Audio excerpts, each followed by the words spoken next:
আসসালামু আলাইকুম।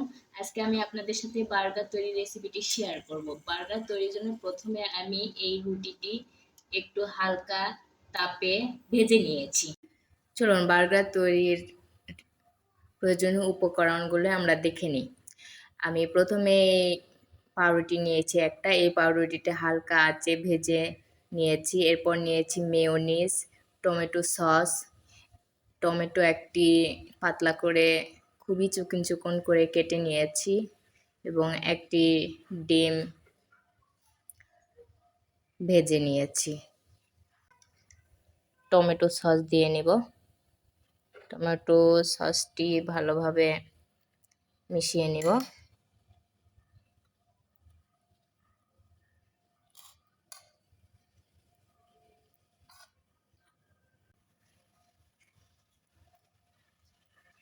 এরপর মেয়োনিজ দিব।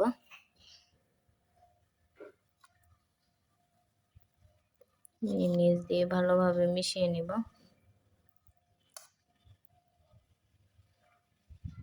এরপর এর উপরে টমেটো দিয়ে দিব।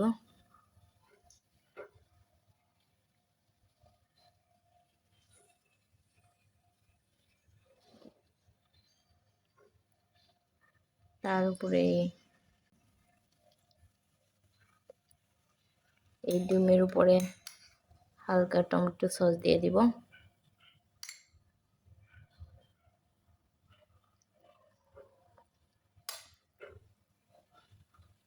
হালকা মেয়োনিজ দিয়ে নেব।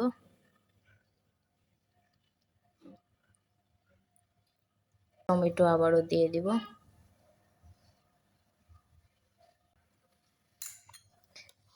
এরপর এটা বন্ধ করে এরপর বার্গারটি আবারও হালকা আছে ভেজে নেব। দেখুন বার্গারটি আমার রেডি। এখন বার্গারটি আমি নামিয়ে নিয়েছি।